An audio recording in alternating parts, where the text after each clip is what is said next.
story from the Bible. This one could be a new series on Netflix, don't you?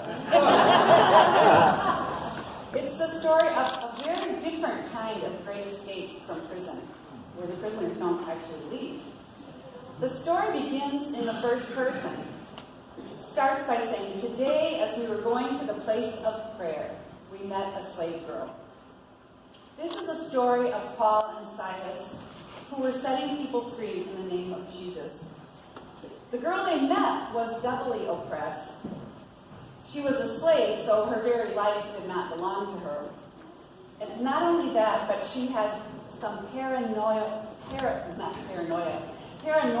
powers, divination, that allowed her to tell people's futures.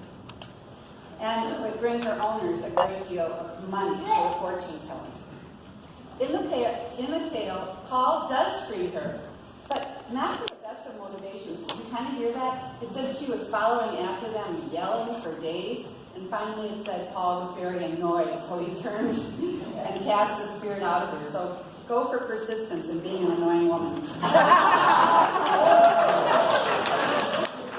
This quieted her down, but made her owners very angry. Paul's relief had been little more than a nuisance until they cost her her owners their cash cow. The healing of this slave girl resulted in Paul and Silas being thrown into prison. Paul and Silas are dragged into the center of the city, the marketplace, in front of the magistrates, and charged with practicing customs that have disturbed the peace. They are stripped of their clothing, and they are beaten with rods. And then they are thrown into the innermost cell of the prison, the hardest place to escape from, and their feet are put in stocks. This is all very dramatic, but it is what happens next that I want to focus on. At around midnight, as Paul and Silas are praying and singing hymns to God, with the other prisoners listening, and the jailer listening, there is an earthquake so violent that the walls of the prison crumble to the ground, and all the prisoners' chains are loosened. The shackles fall open. Well, apparently the jailer is knocked out unconscious because when he wakes, he sees that the prison doors are open. He immediately draws out his sword to take his own life, which is what Roman honor would have expected him to do for his lack of his failure of duty to keep the prisoners secure. But then he hears a voice. It is Paul calling out, "Do not harm yourself, for we are all here." The prisoners have not escaped. They have stayed to save the jailer, and not only from suicide, but save him from a life without Christ. It is the jailer who has been set free. And here's what catches my attention. As Paul and Silas are beaten to a bloody pulp and imprisoned, they respond by praising God and singing hymns. Now, they could have drawn on the long history of lament found in the Psalms, my God, why have you forsaken me? But they don't do that. They turn to praise, and this makes all the difference.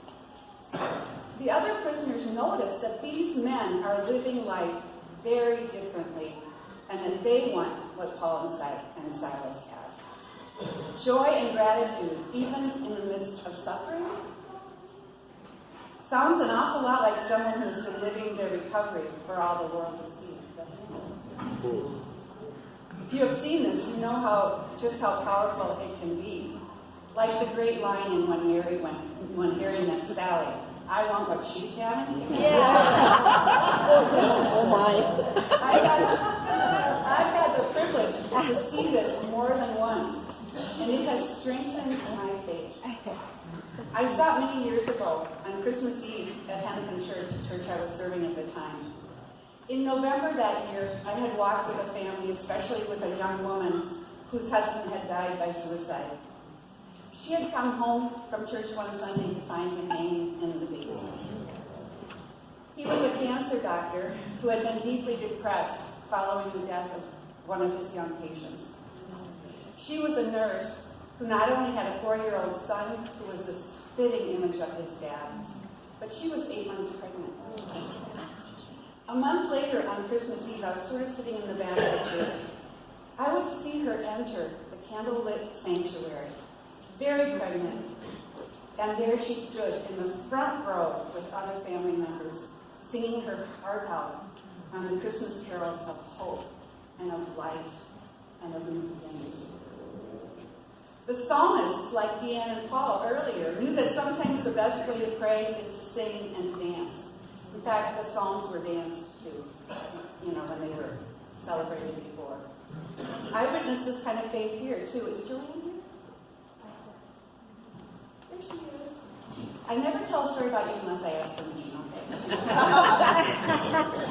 I witnessed this last New Year's Eve. Joanne danced the night away as the god-awful boys played us into the new year.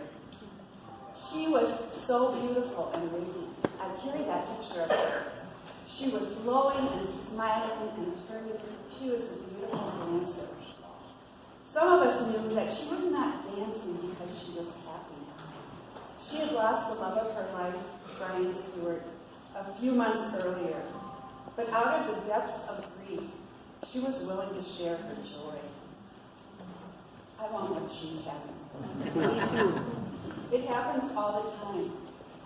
Every now and then we'll receive a large gift, big surprise in the offering plate.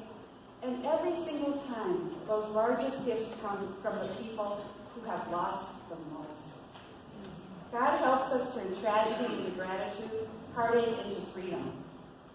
This life we are called to may look a little crazy on the outside, but you are in good company. Several years back, there was an advertising campaign for Apple, and I think it fits for us as well, so we're going to steal it from them. Can you run that, Bob? We won't get the visual, but we'll get that. Somebody will get the visual. Here's to the crazy ones, the misfits, the rebels, the troublemakers, the round pegs in the square holes, the ones who see things differently. They're not fond of rules, and they have no respect for the status quo. You can quote them, disagree with them, glorify or vilify them. About the only thing you can't do is ignore them, because they change things. They push the human race forward. While some may see them as the crazy ones, we see Jesus. Because the people who are crazy enough to think they can change the world are the ones who do.